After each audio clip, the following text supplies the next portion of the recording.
Welcome to this new episode of my podcast, A Digital Tomorrow. Today, I'm joined by Danny Russell from the Bank of England. Thank you, Danny, for coming to this podcast. Thank you very much for having me. Well, Danny Russell is a senior enterprise architect and principal technology advisor to the Bank of England for CBDC. Previously, he was director for product for crypto, digital currencies, and blockchain globally at FIS. So, once again, Danny, welcome. We're going to start today going through some topics. It's actually fascinating to have someone from the Bank of England joining me today. So I think we should start from the very beginning, because even though the Bank of England is, of course, very famous, some of my listeners are from parts far away in the world. So I would like to ask you if it would be possible for you to let our listeners know, a bit more about the Bank of England. I mean, what it is, when it was created, some general ideas about it. Yeah, so the Bank of England was created in 1694. So we're not quite the oldest central bank in the world. The Riksbank in Sweden just pips us in their 1668. But we are, despite the name, we are the central bank for all of the United Kingdom of Great Britain and Northern Ireland. So we've been on our current site in London on Threadneedle Street, ironically on top of the bank tube station for obvious reasons. We've been there for 1734 and have the affectionate nickname of the old lady of Threadneedle Street. So the Bank of England's mission is to promote the good of the people of the United Kingdom through promoting financial and monetary stability. And the range of stuff that the Bank of England does is actually quite incredible, right? So there's the stuff that everybody has heard of. So, ensuring monetary stability by setting interest rates for the United Kingdom. We issue banknotes, but ironically not coins. That's the Royal Mint for the United Kingdom. One of our divisions is the Prudential Regulatory Authority, who regulate 1,500 banks and insurance firms and building societies around the UK. But we're also the second largest custodian of gold in the world, with about 400,000 bars after the New York Fed. And on top of all of that, we operate two payment systems. So CHAPS, which is the UK's high value retail payment system. So what you'd use to do house purchases or big transactions. And that clears about 367 billion pounds a day on an average day. And then we also have the RTGS, the real-time gross settlement system, which is the ultimate clearinghouse for pretty much all payments in the UK. And that goes through, that covers about 750 billion pounds a day. But I guess the thing we're here to talk about today is, in conjunction with Her Majesty's Treasury, we're also investigating whether or not the UK should launch a CBDC. Yes, that's right. I mean, thank you very much for this general introduction. And of course, talking about whether or not the UK should launch a CBDC, digital pound, is of course going to be a key pillar of our discussion today. But before moving forward to the CBDC part, I wanted to ask you about FinTech and the Bank of England. For example, the Bank of England created this lab that fosters innovation within its own walls, including, for example, this important initiative known as the FinTech Accelerator program. Could you please summarize this initiative? Yeah, of course. So the FinTech Accelerator was set up in 2016. It ran for 2 years. It was only meant to run for those 2 years, and it was designed to improve our familiarity with fintech services, understand their strengths and weaknesses. So one of the things we look to do is we look to understand these innovations, both from how can they help us in our role, but also how can we'll do these investigations in order to help us understand firms that we have to regulate or issues that we have to manage and control. During those 2 years, the Accelerator undertook 13 proof of concepts with 14 odd firms. So they were chosen through an open competitive kind of process. And then those firms are brought in, they worked with the bank's subject matter experts, they explored They did investigations, they did analysis and experiments, and then most importantly, all of those results and all those reports were published on the bank's website, and they're still up there today if you look for FinTech POCs. Those POCs covered lots of things from distributed ledger technology and how we'd use that to improve the real-time gross settlement system that I mentioned earlier, as well as RegTech, machine learning, and cybersecurity. Based on the success of that FinTech Accelerator, it's been moved, a permanent FinTech hub has been set up in the bank from March 2018. And it's just a way of bringing everything together and taking those processes that we learned through the FinTech Accelerator. And now we have this ready-made process for launching more future proof of concept should we want to do stuff, and something we're still doing around, say, digital regulatory reporting with some of the banks in the UK as well. But that process is something we can look at and something we may choose to use for investigating CBDC concepts as they come up. You just mentioned machine learning and artificial intelligence. Actually, the International Monetary Fund recently examined artificial intelligence use cases in fintech and banking. And as we spoke, the Bank of England is at the forefront of this. For example, to the point that the Bank of England revealed during the FinTech and InsurTech live event that it presently employs artificial intelligence for forecasting and obtaining real-time insights. So what are the main advantages and risks as well of using these cutting-edge technologies like artificial intelligence or machine learning? Yeah, so it's a great question. So I think machine learning, artificial intelligence has tremendous potential. I mean, we saw within the UK, one UK bank deployed machine learning, artificial intelligence, and they reduced their false positives on AML by 70%, right? Which is great because that means less payments erroneously blocked, freeing up more resources to actually investigate the actual, the real issues we've got there as well. AML and machine learning can help scale those problems, right? They can help scale those processes around the whole economy, which is something I think that has tremendous potential. But they also carry risks, right? We know that AI models perform badly when they come across a scenario that they haven't seen before, right? And then over time, you can get model drift as they kind of move away from their original data as well. And obviously, we have spoken before about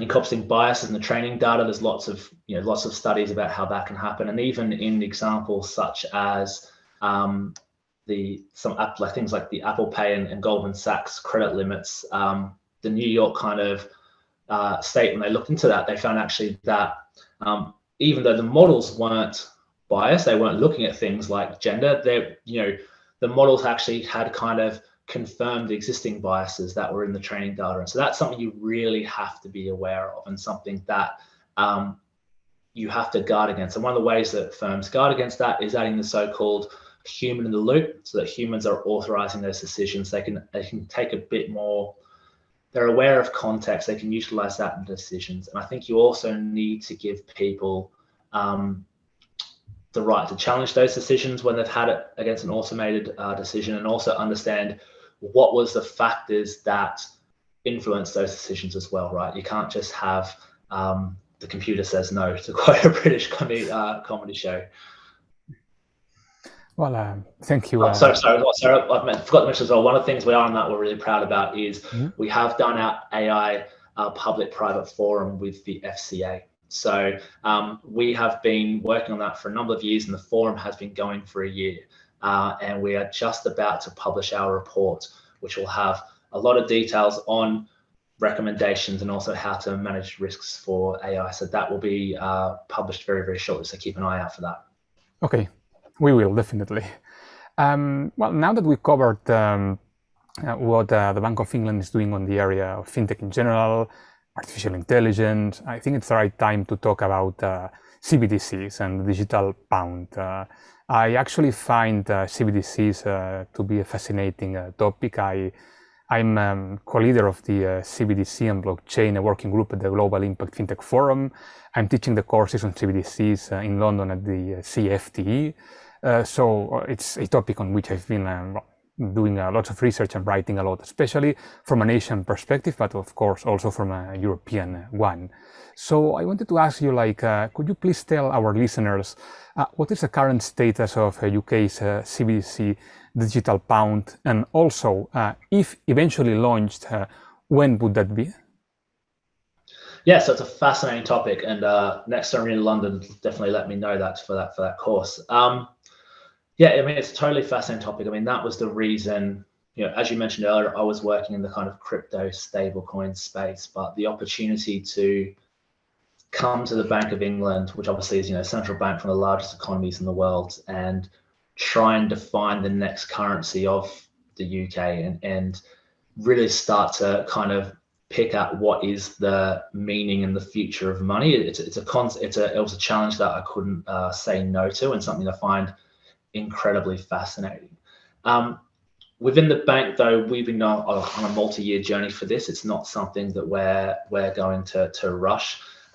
We launched there was some staff working papers from thinking back to 17, even 16, I think. But where it really kind of started was we launched our first discussion paper 2020, sorry, obviously just in January, got my last year's wrong there, in 2020. And that was very widely received by industry. I was in industry at the time, so I couldn't say how that kind of was received from that as well. We then, again, the second half of last year, released our second discussion paper, which was on the future forms of money, again, investigating how CBDC and stable coins differ and how they could potentially work together. But I guess, going forward, what we're here to talk about today, we've committed to launch our consultation paper this year, which will investigate the case for launching a UK stablecoin, and we'll also then look at if we do that, what is the operational and technical models that we would consider and how we would see that going ahead. And then should we go and release that out to industry, and when we got some feedback back, and if the case therefore goes to actually proceed with a CBDC, we'll then write a technical specification, which I guess we're keeping me busy and sleepless from many of those nights there. And then after that, should everything go according to plan and the decision is taken to launch a CBDC, we'd be looking, what we've committed it to is it won't happen no earlier than the second half of this decade. So like I said, it's not something we're rushing. We'll make sure we get it right. I mean, it makes perfect sense to me. Launching a CBDC takes years. No, I mean, it's a process that requires not just a lot of technical preparation, but also, a deep study on monetary policy and other issues, because a CBDC affects the very core, of a country's financial system. So that's why it makes perfect sense what you just mentioned. Moving forward, I mean, we all know that CBDCs have advantages, but they may also pose threats, or at least have certain risks. So what would be to you the main advantages of a digital pound, and also the main risks and challenges? Yeah, so one of the main advantages, obviously, there's payment resilience. There's one of the things that we're looking at when it comes to central bank digital currency is not just how do we meet the needs of the economy today. You can look at the United Kingdom economy and say, actually, it's pretty well served with payments. We've got faster payments. We've got Visa and MasterCard and all the other card schemes, and it's quite a vibrant FinTech ecosystem. But it's also looking forward to how do we meet the requirements of the tomorrow's economy, right? How do we meet, and which is, how do we support a more innovative economy? So that's one of the things we're looking at, and one of the things we think that CBDC can help in. On top of that, it's the things that have been fairly widely discussed before, adapting to the decline of cash, right? And what does that mean in terms of cash acts as not only this anchor of the currency, but also this universal settlement mechanism, right? The fact that you can pretty much go out and spend it anywhere, and that actually gives people a lot of comfort. As cash declines, is there a need for that universal settlement mechanism? And that's something we're investigating as well. We want to support competition and efficiency and innovation in payments. We're also avoiding the risks of new forms of private money creation as well. Again, that's stuff that's been spoken about in a lot of kind of depth before. And also we we understand there could be a lot of benefits for CBDC when it comes to cross-border payments and trade. So they're the kind of main benefits that we're looking at for a CBDC. There are also other ones around how does it impact inclusion and stuff like and those things like that. But a lot of those are trade-offs and challenges that are quite hard and meaty and makes my brain hurt most days. But that's what we're here in the job for. So when it comes to the main challenges around a CBDC, I mean, first of all, this would be the first time that the Bank of England has got involved in a retail payment system, right? So that would be quite a big a step. It's also a major technology project, which has its own risks in its own right? So, and then you kind of get the macroeconomic ones that people have spoken about as well. How will a CBDC impact balances and deposits in commercial banks? And if that was a large withdrawal of commercial bank deposits into CBDC, what would that do to credit in the wider economy from those banks? And how then, if that affects credit, does that affect also the Bank of England's ability to implement its policy objectives around that monetary and financial stability, right? So that's kind of an issue. I think the main issue about this is, as there is no widespread CBDC out there kind of in the wild being used, no one's really sure what the different impacts and going to be, how people are going to use it, what's the appetite, right? And also this may well change, these appetites may well change country to country. Each country has their own unique circumstances, unique kind of nuances of how their population uses money, right? You can see that where some people still prefer cash now, some countries still prefer cards, some don't like credit, some do like credit.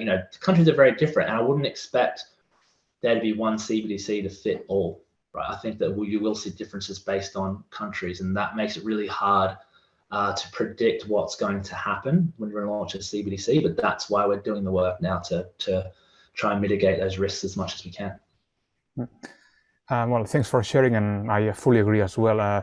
Something that I always tell my students when teaching CBDCs is precisely what you just mentioned now, that unlike, for example, cryptos, which are like universal, to put it this way, CBDCs will depend on each central bank's interests and policies, which means that a CBDC doesn't need to look at all like another country's CBDC, because each central bank is going to prioritize like certain aspects over others, like technically, but also monetary policy-wise, etc. And yeah, 100%. You'll see that with privacy, right? Everyone's got exactly. different. I know later on, privacy is a great way of seeing how the different countries view it. And also what level of the government being involved in and seeing their transactions will their population tolerate, right? That's very different per country. And one area where there may be many differences as well is the tech one. No, I mean, as you all know, of course, CBDCs may or may not use, for example, blockchain, or they may use this technology just partially. So based on the work you've done so far, do you think that digital pound would use or will use blockchain? Oh, very leading, controversial question, Ariel, there. So no decision yet has been made on whether or not we'll use blockchain, right? The bank does not, and myself as well on that one, the bank is not pro or anti-blockchain, right? So we think the blockchain has very promising features, but the question is, do we need to use every aspect of it, right? So I'm not, I come from a technology background. I'm aware that this kind of whole conversation started because of the blockchain. But the original kind of blockchains, this may well be controversial to some people, but original kind of blockchains were designed to to work where there was an absence of trust, right? Now, central bank currencies to a certain degree are like the opposite of that, because in theory, everyone trusts the central bank, or they do at least at the moment. So do you need something that mitigates, the absence of trust, right? Or how do you handle that? Or where does that trust boundary lie? So that's where we're looking at definitely choosing maybe the best parts of blockchain. But again, I think what we're going to look to do is we're going to, within that framework that I told you earlier, we're going to go through the consultation paper about the operational model and technical model we're going to do. we're going to look at we're going to issue a technical specification that says this is the attributes we want. When we get responses back in that technical specification, if the best answer that meets all of our technical specifications happens to be a blockchain, great, right? I think we'll go over it based on what meets the specifications. If it doesn't, then it doesn't, right? And it still might choose bits, it still might use UTXO from a blockchain element to do some transactions. It may use the account model from Ethereum. We're going to let the technical requirements make those, and the feedback make the decision, right? So that's what I think is quite interesting. I will say that it's incredibly, and I think I said, I watched your episode with Charles DeHorsey a couple of weeks ago as well. I would say it's very interesting. It's, from our point of view, I think it'd be very unlikely that would ever launch it on a public blockchain. And but again, we're not ruling that out. But say, from a kind of theoretical point of view, it'd be interesting because this is such a rapidly evolving space. And if you take an example, if you were to say ask this question, 18 months ago, you'd be like, well, what blockchain should you put a government central bank digital currency on? The answer probably would have been Ethereum, right? Because it was the most prevalent, it was the most well advanced. But then we'd be stuck in a situation now where gas fees are, I think, at best $8 US. So you wouldn't want that to buy milk at the shop, right? So it's kind of thing is, would you want a lot? So I think because we have that idea for financial and monetary stability, I think it would probably rule out putting it on a public blockchain. That's not to say there will not be a degree of interoperability. That when I say we wouldn't allow someone to offer some kind of interoperability, but I say the core ledger bit, I don't, like I said, we're not ruling it out, but I wouldn't say it's probably going to be on that, just because of the decentralized governance programs and stuff like that. We couldn't guarantee that we'd be able to provide the stability that we need to run a country's currency. But like I said, that's kind of a gut feeling, but we are going to wait and let's see the requirements. So, and that's not ruling out having a degree of interoperability. It's just we're going to wait, and we need to make sure there's also kind of a freer option for the UK consumer. Mm-hmm. Thank you for sharing. Before that, we also discussed privacy very briefly, which is actually a key concern globally, but especially in the West. As you know, in Europe, for example, the European Central Bank published last April 14 a comprehensive analysis of its public consultation on a digital euro. As per this analysis, what the public and professionals wanted the most from a digital euro was privacy, 43%. So do you share this concern, and how do you think the digital pound can make sure that privacy is properly respected whilst leveraging the many advantages that CBDCs can offer?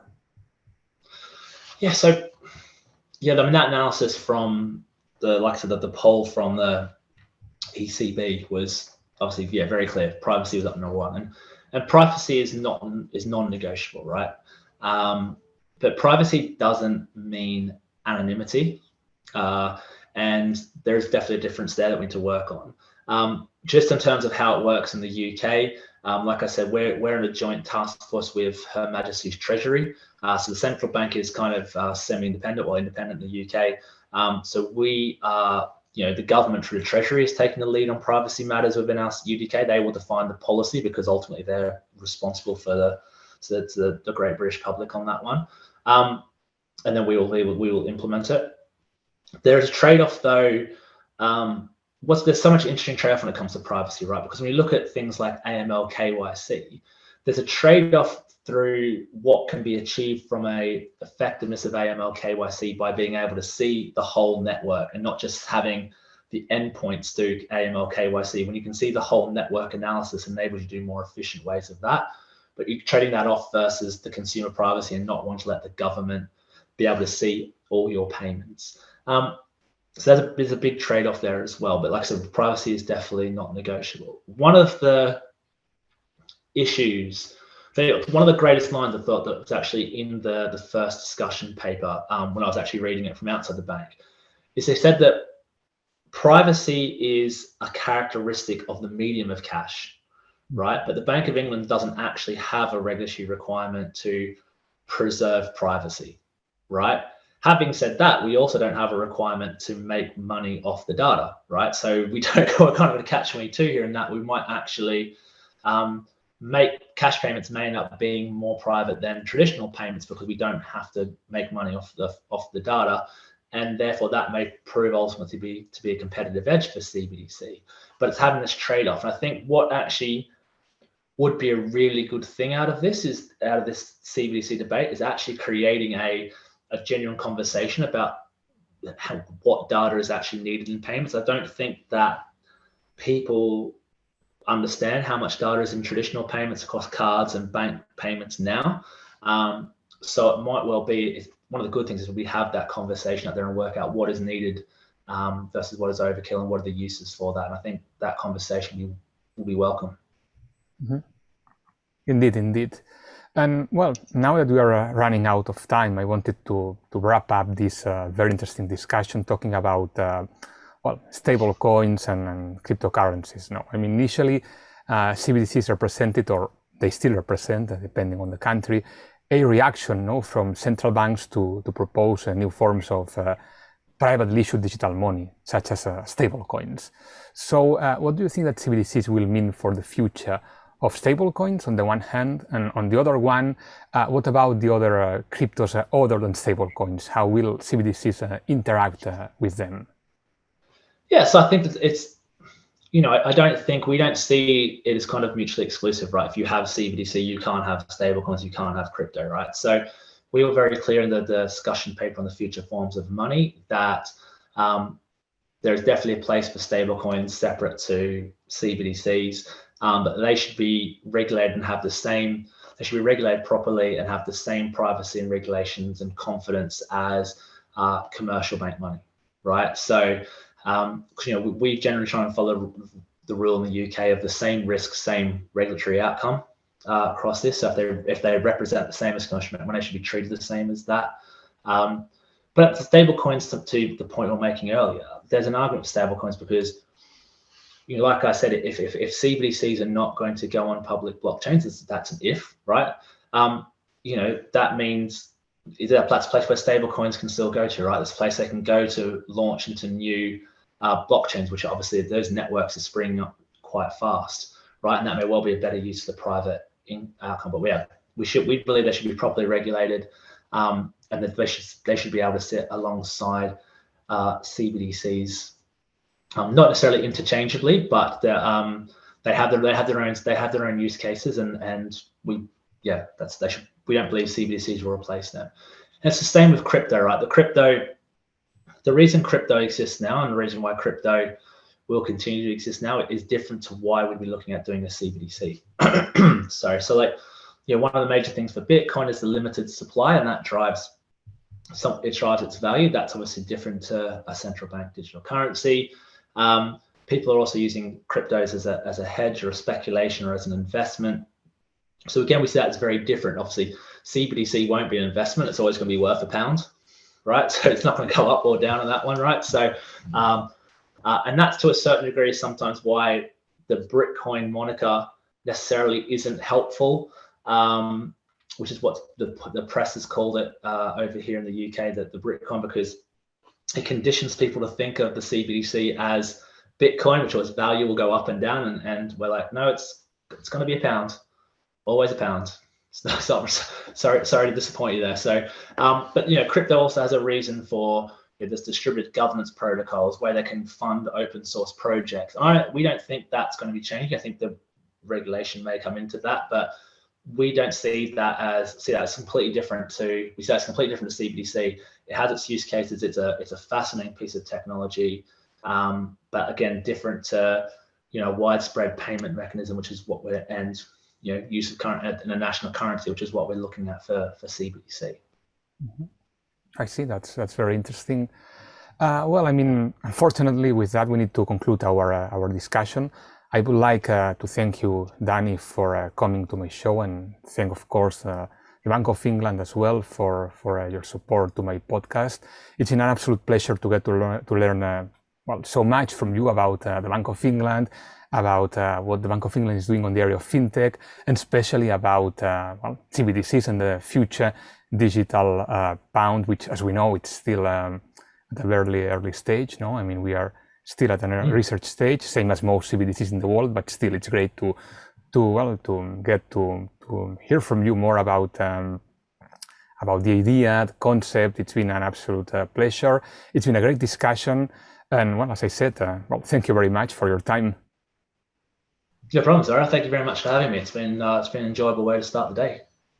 And to all my listeners, thank you very much for listening to this podcast, and please stay tuned for the next episodes. Thank you very much. See you soon. Bye.